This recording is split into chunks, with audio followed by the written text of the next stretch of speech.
KUGAN CASSIUS with MACKLIN here in New York. It's been quite an eventful and a wonderful weekend here.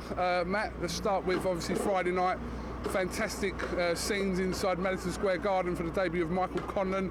You were right there. You've been involved from the off. How did you assess the night?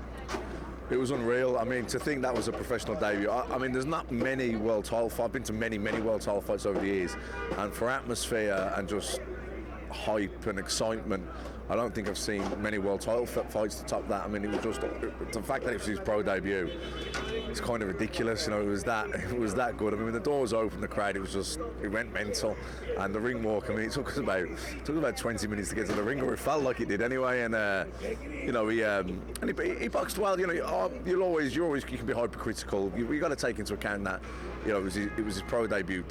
Big expectations on his shoulders. I mean, the media obligations all week in promoting the fight was off the scale. Everyone wanted to do an interview. He was getting full pages in the New York Times, who haven't covered boxing in a few years. I think I can't remember what the last big fight was which he said he done a big piece on. So that was the level of the hype he was getting. The expectations were huge, and I thought, all things considered, he dealt with it really well, got the win. Once he settled down and found his range, stopped looking for the knockout, he got it then. He got his range, started letting the combinations go, and started finding some gaps.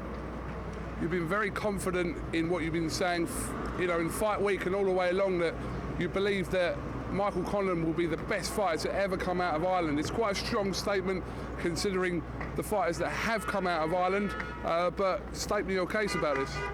Yeah, I mean, it is a statement, and I think he's probably the best amateur. He's the most decorated anyway. He's won the most. He's been the most consistent. Clean sweep really of gold medals: Commonwealth Games gold medal, World Championships gold medal, European gold medal, and best box for that tournament. He also has a bronze medal from the London Olympics. Probably should have gone on to win the gold medal in Rio, but was robbed. Obviously we didn't know if he'd have beat for Shakur Stevenson or the Cuban, whoever he would have fought in the final. But it was. I think he would have gone on to win the gold medal. So for that, he, in my opinion, he's definitely the best amateur to ever come out of Ireland. He should go on and become the best professional, in my opinion. Like I say, in my opinion, it's not a fact, but it's my opinion. Long way to go, a lot of things to work on, but he has the talent, he has the potential. He has to, whether or not he fulfills his potential, that's really down to him. But he certainly had the dream start. He couldn't have had a better launch into the pro ranks. Everyone in professional boxing knows who Michael CONLAN is now, and really the rest is down to him. Obviously aided by some fantastic promotion from CONOR McGREGOR, who flew in specifically to support walkout Michael CONLAN for his pro debut. And CONOR McGREGOR, like you said in the press conference, in many people's eyes, the biggest sports star in the world. You can't sort of buy that, can you, the support he's given for Michael CONLAN?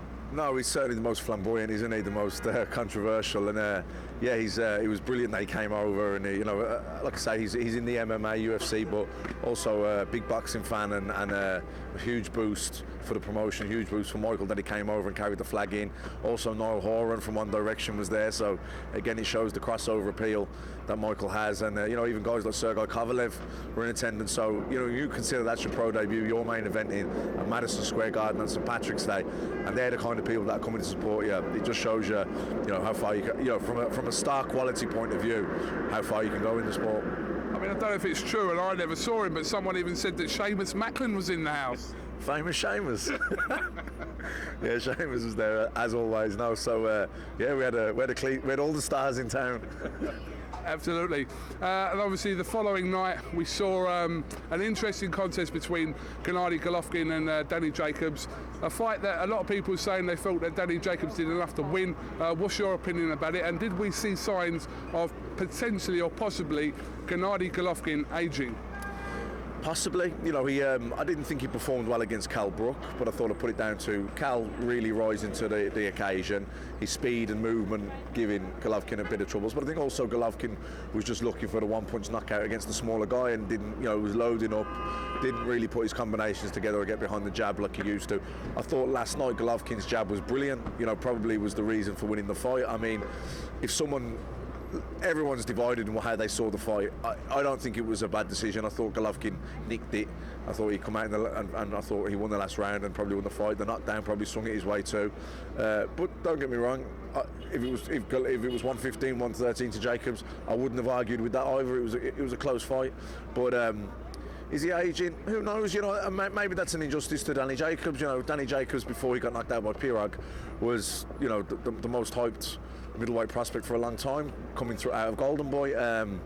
You know, then he lost to Pirog. But Pirog at that time would have been unknown over here. I do think Danny Jacobs probably underestimated him. I think his nan, who reared him, died that week. These are all factors. You know, when you're going in there into a fight, the mental preparation is key. You know, if Danny Jacobs was at the top of his game, would Pirog have beaten him? Maybe he still would. Maybe Pirog would have been one of the top fighters if he was still around today. Who knows? Look, the last two fights he hasn't been his vintage self. It could be. He's 35 years old. He's had a very hectic schedule the last few years. He's been the busiest fighter out there. Maybe he needs to slow down on that. Maybe he does need to fight twice a year now as opposed to 4 times a year. You know, or maybe he is on the decline now. We don't know. I wouldn't like to say he's on the decline because I think. You know, Danny Jacobs, that's not fair on Danny Jacobs. Danny Jacobs is a hell of a fighter, and I thought he fought a really, really good fight. You could see how pumped he was for it, how up for it he was. And I don't think it's fair to say, I don't think it's fair on Danny Jacobs and on the performance he put in to say that. You know, we'll see. You know, he's certainly not looked his vintage self the last couple of fights, so, you know, the question marks are there.